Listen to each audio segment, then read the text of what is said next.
well, I'm not really sure what day it is, but today we're going to cover how to use your mind to get out of a bad situation. I'm going to tell you guys a little story about the most afraid time I've ever been in sparring, the most like legitimately scared time. Usually there's times where it's like I'm slightly nervous to fight this guy, but then we get in the ring, we hit each other, no big deal. But this is the first time I felt like real fear fighting. So rewind back to 2013 at the Swiss Open. I'm fighting in the quarterfinal against, I think it's Nigeria, and I have the game plan ready. I'm watching this guy fight. He likes to fight in the clinch. It seems like he's pretty strong because he's moving the other guy around. And no problem, I'll just fight him at range. When I get in the clinch, I'll just lock it up, rinse, repeat, easy peasy kind of deal, right? That's how it was supposed to turn out. So we get up there, we test Hogus, and then I do what taller fighters normally do is I'll cut kick a little bit, flick to the face, kind of keep him on his toes. And so I started the match like that, did a little cut, or I think I motioned or something like that. And he did a left leg fast kick and he hit my arm. When his leg hit my arms, both of my shoulders dislocated and came back into their sockets. That's when I was like, the whole game plan just went out the window. And so for those of you who don't really spar that much or don't do Taekwondo, know what a fast kick is, the equivalent of fast kick in boxing is a jab.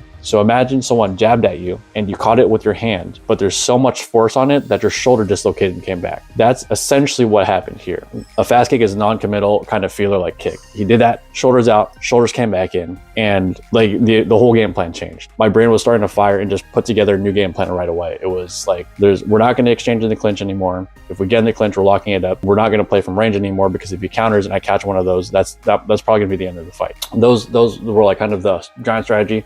The next immediate setup though was going to be, if the second he comes into my distance, I need to hit him back as hard as I can. So he knows he's dealing with someone strong too. If you're fighting someone who's super strong and you show you get hurt or you show that some kind of weakness, they're just gonna hit you again because, well, it sounds kind of mean for those of you who don't spar, but if you do spar and you're at a tournament, if you can break someone's spirit, then they don't fight you as hard, the fight becomes easier, and then you save your energy and move to the next fight and they go home. So it's a win for you if you can break someone's spirit, makes your life a lot easier. That was definitely not what I wanted to happen, but so that's the game plan. So we reset, I switched legs back to my left leg because at that point in time, my left leg off the line and my left leg pod chuggy were super strong. And you know, why didn't I throw a back kick? Well, because to throw a back kick, you need to know the other guy's timing. Like that, you can't just spin and hit a back kick. You need to trap it, and yet for that you need to know timing, etc., etc. Easiest thing I can hit to let this guy know I also hit hard is going to be the defensive round kick, the pod chuggy. So I load up left leg back, and I remember he starts throwing a triple, and it's on the third kick where I want to crank and hit him as hard as I can. So I throw my full body weight into the kick. Full hip rotation, full everything. And when I hit him, I'm trying to hit him so hard, actually, I close my eyes for a split second. And I do have a bad habit for when I kick, I close my eyes. I don't know why, it's just been there forever. My cousin's been like, dude, just keep your eyes open when you hit. So anyway, I close my eyes for a split second, but my leg and shin don't really make contact. The first thing that makes contact is my knee hitting his hip. And I think what had happened was he had tried to extend to reach the extra length, and he overreached a little bit, and my knee hit his hip. And after that, he fell on his knees.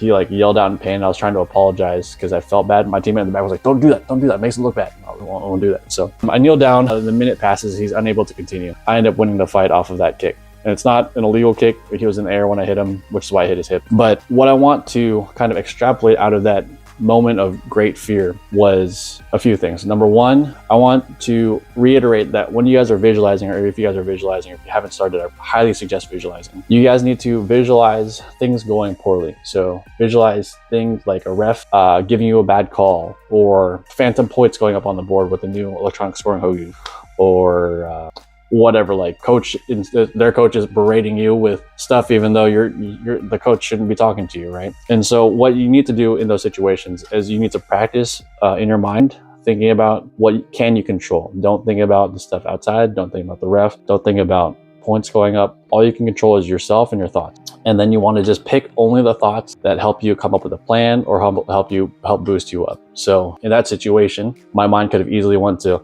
oh my God, what's happening? This guy's so strong. I'm nowhere as strong as this guy. And that would have just been a downward spiral. And it's tempting to do that when you're in that situation. That's like a normal human reaction. But in this situation, what happened, my mind immediately went into strategy mode where I was like, okay, we need to not exchange because that's a losing scenario for us. We're going to hit him as hard as we can with our left to let him know we're in the same league. Because if I don't do that, the downside to that of giving way is that he's going to just learn to exchange with me. And I'm definitely going to lose the exchange against this guy because of the strength difference. So go into strategy, fight 1-to-1, and then close it up after. Load up your strongest shot, and if we have to go blow for blow, one for one, at least I'm not taking multiple blows, so I'll be able to last for the rest of the tournament. Like that's all of it was assembling in my head, like right when that first hit happened. Even though the game plan changed, even though I acknowledged that guy was stronger than me that day, it wasn't a panic attack. It wasn't, oh my God, what's gonna happen? It was like immediately into strategy mode. How do we solve the problem? And I was very lucky that next kick solved the problem. When you're visualizing, think about things going wrong and think about the thoughts that are going through your head. Anytime there's a negative thought, correct it into a positive one 7 times, so that way it undoes the negative one, and only keep the positive one. Now, the second thing to keep in mind is it's gonna be too much for your brain to do that at one moment. So if you were to take Joe Schmo off the street and then throw him into the UFC against Khabib, there's like way too much stimuli for him to process all of that and be able to think, because he's not used to it. But if you take someone who's been to the UFC multiple times already, you've been to a tournament multiple times, you showed up to a business negotiation multiple times, the nerves and all that stuff, yeah, you still feel nerves, but it doesn't affect you as much, and you're able to think more clearly on your feet, more so than if it was your first time. So this is kind of where the expression "you need to get good at going to tournaments" comes in, because all the extra nerves you're feeling, like that stuff can be handled with experience. So as you go into more tournaments, the amount of stress you feel from going to a tournament is reduced. It may not ever go away, but it's definitely reduced, and that leaves more mental clarity for the thoughts and the strategies that you need to actually win. Now, for those of you who are in business or doing sales or in a board meeting, maybe having the experience of going out to meet customers, having the experience to go out into these meetings will slowly reduce the amount of nerves that you feel when you're in there and allow you to think more clearly. Those are the 2 main takeaways. One is practice things not going your way and fixing your thoughts to positive ones and taking only the ones that help you strategize. And then number 2,